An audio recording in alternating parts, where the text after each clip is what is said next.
হে নবী, এরা তোমার কাছে জুলকারনাইন সম্পর্কে জানতে চায়। তুমি তাদের বলো, হ্যাঁ, আমি আল্লাহর কিতাব থেকে তার বিবরণ তোমাদের কাছে এক্ষুনি পড়ে শোনাচ্ছি। আল্লাহ তাআলা বলছেন, আমি জমিনের বুকে তাকে বিপুল রাজনৈতিক ক্ষমতা দান করেছিলাম এবং আমি তাকে এর জন্য প্রয়োজনীয় সব উপায় উপকরণও দান করেছিলাম। একবার সে সফরে বেরোবার প্রস্তুতি গ্রহণ করতে লাগলো। চলতে চলতে এমনিভাবে সে সূর্যের অস্তগমনের জায়গায় গিয়ে পৌঁছল। সেখানে গিয়ে সে সূর্যকে সাগরের কালো পানিতে ডুবতে দেখল। তার পাশে সে একটি জাতিকেও বাস করতে দেখল। আমি বললাম, হে জুলকারনাইন, এরা তোমার অধীনস্থ। তুমি ইচ্ছে করলে তাদের শাস্তি দিতে পারো, অথবা তাদের সাথে তুমি সদয় ভাব গ্রহণ করতে পারো। সে বলল, হ্যাঁ, এদের মাঝে যে আল্লাহর সাথে বিদ্রোহ করবে তাকে আমি অবশ্যই শাস্তি দেব। অতঃপর তাকে যখন তার মালিকের সামনে ফিরিয়ে নেওয়া হবে, তখন তিনি তাকে আরো কঠিন শাস্তি দেবেন। অপরদিকে যে ব্যক্তি আল্লাহর উপর ঈমান আনে এবং নেক কাজ করে, তার জন্য আখিরাতে থাকবে উত্তম পুরস্কার। আর আমিও তার সাথে আমার কাজকর্ম সম্পাদনের সময় একান্ত বিনম্র ব্যবহার করব। অতঃপর সে আর এক অভিযানে পথে বেরোল। এমনকি চলতে চলতে সে সূর্যোদয়ের স্থানে গিয়ে পৌঁছল। তখন সে সূর্যকে এমন একটি জাতির উপর দিয়ে উদয় হতে দেখল, যাদের জন্য তার প্রখর তাপ থেকে আত্মরক্ষার জন্য আমি কোন অন্তরাল সৃষ্টি করে রাখিনি। জুলকারনাইনের ঘটনা ছিল এরকমই। আমার কাছে সে সম্পর্কিত পুরোপুরি খবরই মজুদ আছে।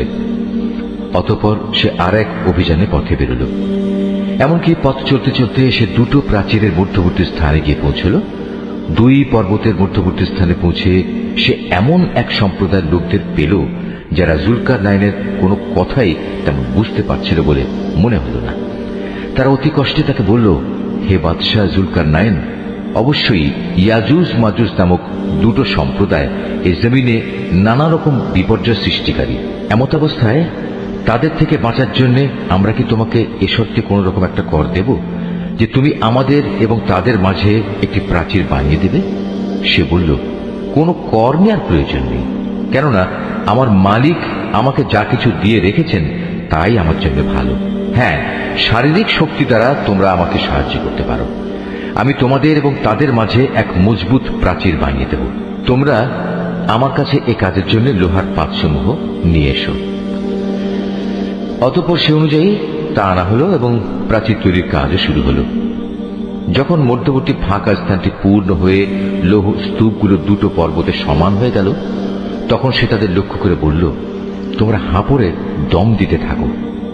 অতঃপর যখন তা আগুনের মতো উত্তপ্ত হলো, তখন সে বলল, এখন তোমরা আমার কাছে কিছু গলানো তামা নিয়ে এসো, আমি তা এর উপর ঢেলে দেব। সুতরাং এভাবেই এমন একটি মজবুত প্রাচীর তৈরি হয়ে গেল যে তারা তারপর উঠতে সক্ষম হল না, না তারা তার ভেদ করে বাইরে আসতে পারল। জুলকারনাইন বলল, এই যা কিছু হয়েছে তা সবই আমার মালিকের অনুগ্রহে হয়েছে, কিন্তু যখন আমার মালিকের ওয়াদা মতো কিয়ামত আসবে, তখন তিনি তা চূর্ণ বিচূর্ণ করে একাকার করে দেবেন। আর আমার মালিকের ওয়াদা হচ্ছে সত্য ওয়াদা। কিয়ামতের আগে আমি তাদের দলে দলে ছেড়ে দেব। তারা সমুদ্রের ঢেউয়ের আকারে একদল আরেক দলের মধ্যে প্রবিষ্ট হবে। যখন সিংহায় ফুৎকার দেয়া হবে, তখন তাদের সবাইকে আমি হাসরের ময়দানে একত্রিত করব। সেদিন আমি জাহান্নামকে তার অবিশ্বাসীদের সামনে এনে হাজির করব, যাদের চোখের মধ্যে আমার স্মরণ থেকে আবরণ পড়েছিল। তারা হেদায়েতের কথাই শুনতে পেত না। কাফেররা কি একথা মনে করে নিয়েছে যে তারা আমার বদলে আমারই কতিপয় গোলামকে অভিভাবক বানিয়ে নেবে, আর আমি এ ব্যাপারে তাদের কোনো জিজ্ঞাসাবাদই করব না? আমি তো জাহান্নামকে কাফেরদের মেহমানদারির জন্য সাজিয়ে রেখেছি।